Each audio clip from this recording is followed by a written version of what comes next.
Assalamualaikum warahmatullahi wabarakatuh. Perkenalkan, nama saya Sinta Bella, NIM 1915072.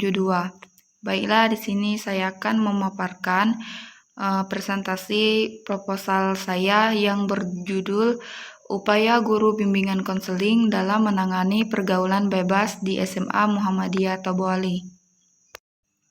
Selanjutnya, pada bagian awal yaitu ada bab 1 pendahuluan. A. Latar belakang masalah. B. Rumusan masalah. C. Tujuan penelitian. D. Kegunaan penelitian. Dan E. Telaah pustaka. A. Latar belakang masalah. Era globalisasi hadir di tengah masyarakat kita dengan berbagai macam pengaruh positif dan maupun pengaruh negatif. Salah satu sisi positif dari era ini bahwa negara kita terdorong untuk lebih maju dan memajukan seluruh potensi yang ada. Salah satu bukti nyata terlihat dari hadirnya UKM di tengah masyarakat kita yang notabene bangsa pasarnya yang telah merambah ke luar negeri.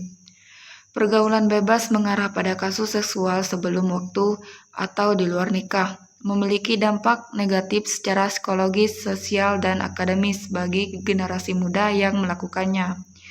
Untuk mencegah pengaruh pergaulan bebas di kalangan siswa remaja, peran guru pembimbing sangatlah penting di dalam memberikan bimbingan.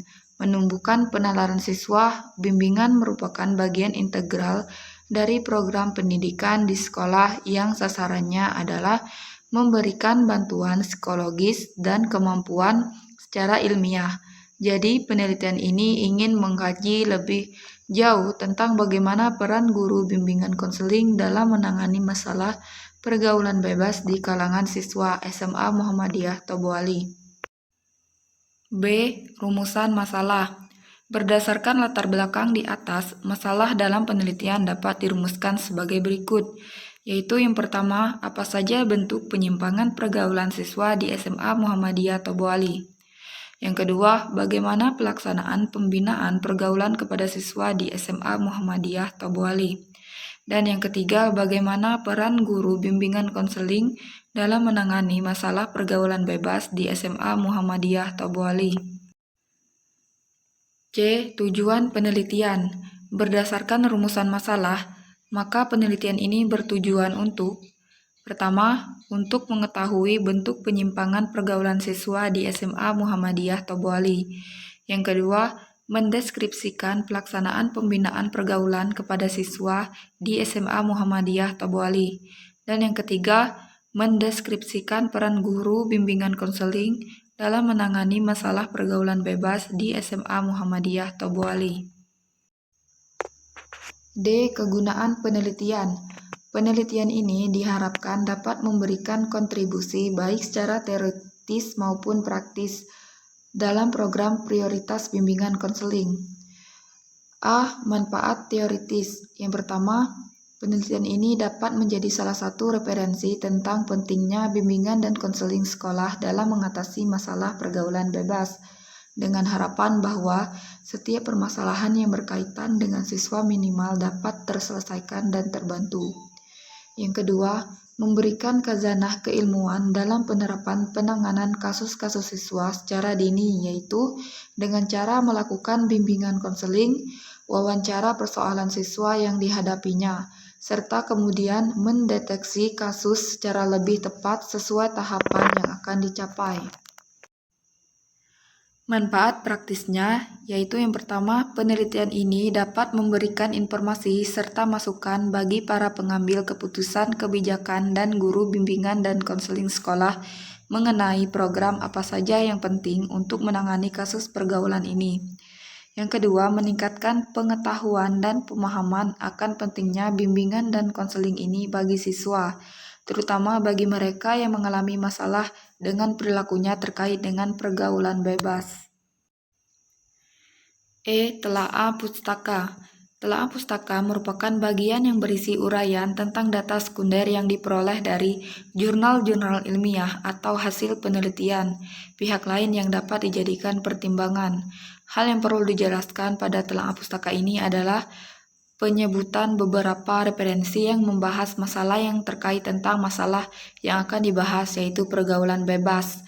Seperti yang pertama, skripsi yang berjudul Hubungan Antara Konsep Diri dengan Sikap Terhadap Pergaulan Bebas Remaja di Kampung Joyonegaraan, Kelurahan Wirogunan, Kecamatan Margangsan, Kota Yogyakarta, yang ditulis oleh Endang Kurnia Ningsih, yaitu 2003. Kesimpulan-kesimpulan yang dapat dari penelitian ini adalah konsep diri yang memiliki remaja di Kampung Joyonegaraan, Kelurahan Wirogunan, Kecamatan Margangsan, Kota Yogyakarta adalah sedang. Adapun hubungan antara konsep diri dengan sikap pergaulan bebas remaja adalah lemah, dalam arti tidak ada hubungan antara keduanya.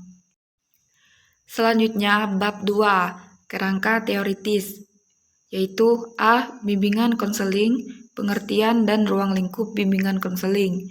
B. Remaja, kenakalan remaja dan pergaulan bebas. C. Peran guru bimbingan dan konseling dalam menangani masalah pergaulan bebas. Baiklah, selanjutnya saya akan menjelaskan, yaitu A. Pengertian dan ruang lingkup bimbingan dan konseling. Bimbingan dan konseling merupakan proses pemberian bantuan untuk memecahkan suatu masalah yang dihadapi. Menurut Blue dan Belensky, dalam Abu Ahmad berpendapat bahwa pengertian dari bimbingan dan konseling adalah identik atau sama saja, dalam artian tidak terdapat perbedaan yang fundamental antara bimbingan dan konseling. Selanjutnya saya akan menjelaskan, yaitu B. Remaja, kenakalan remaja dan pergaulan bebas. Yang pertama, definisi remaja. Istilah adolescence atau remaja berasal dari kata lain Latin adolescens yang berarti tumbuh atau tumbuh menjadi dewasa. Istilah adolescence seperti yang dipergunakan saat ini mempunyai arti yang lebih luas, mencangkup kematangan mental, emosional, sosial, dan fisik. Dan yang kedua, kenakalan remaja. Menurut Bimo Walgito merumuskan arti selengkapnya dari kenakalan remaja adalah tiap perubahan. Jika perbuatan tersebut dilakukan oleh orang dewasa, maka perbuatan itu merupakan kejahatan. Jadi merupakan perbuatan yang melawan hukum yang dilakukan oleh anak, khususnya anak remaja. Yang ketiga, pergaulan bebas. Pergaulan merupakan suatu proses interaksi makhluk dengan makhluk lainnya, hubungan seseorang dengan yang lainnya. Dalam proses ini, seseorang akan memainkan peran sesuai dengan jenis kelaminnya. Dalam proses ini adalah seseorang mulai tertarik dengan lawan jenisnya. Sisi negatif yang muncul dari adanya hubungan heteroseksual antara lain adalah munculnya perilaku eksesif, yaitu suatu bentuk perilaku yang sangat berlebihan dalam satu hal. Selanjutnya, saya akan menjelaskan bagian C, yaitu peran guru bimbingan konseling dalam menangani masalah pergaulan bebas remaja. Pendidikan merupakan salah satu faktor yang sangat penting dalam kelangsungan hidup manusia. Karena dengan pendidikan, manusia dapat mencapai taraf hidup yang lebih baik. Dalam segala tindakan, ucapan, juga tingkah laku manusia yang selalu tak lepas dianugerahi oleh suatu proses pendidikan. Proses pendidikan dapat dilakukan dan terjadi dimanapun, kapanpun, sejak usia bayi sampai manusia mati. Namun di era globalisasi sekarang ini, dunia pendidikan dihadapkan dengan berbagai macam tantangan dan permasalahan. Di antaranya permasalahannya adalah sebagai kita ketahui bahwa timbulnya berbagai macam bentuk kenakalan remaja yang pada usia sekolah yang seharusnya difokuskan pada menuntut ilmu dan hal yang bermanfaat. Baiklah, selanjutnya saya akan menjelaskan di bab 3, yaitu metode penelitian. Yang pertama ada jenis penelitian. Berdasarkan jenisnya, penelitian ini adalah penelitian kualitatif dengan pendekatan deskriptif. Yang kedua ada sumber data, yaitu data primer dan sekunder. Dan yang ketiga, lokasi penelitian adalah tempat yang digunakan dalam melakukan penelitian untuk memperoleh data yang diinginkan. Penelitian ini bertempat di SMA Muhammadiyah Tobuali. Dan yang keempat, ada teknik pengumpulan data, yaitu wawancara, observasi, dan dokumentasi. Yang kelima, analisa data menurut Patton adalah proses mengatur urutan data, mengorganisasikannya ke dalam suatu pola, kategori, dan satuan uraian dasar, dan mempunyai 3, yaitu reduksi data, penyajian data atau display data, dan verifikasi atau menarik kesimpulan. Yang terakhir yaitu ada nomor 6, pengolahan data.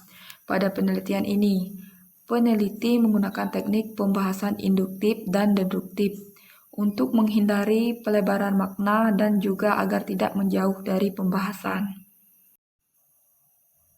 Baiklah, itu saja pemaparan isi dari proposal yang telah saya buat. Semoga teman-teman semua dapat memahami dan semoga bermanfaat bagi teman-teman semua.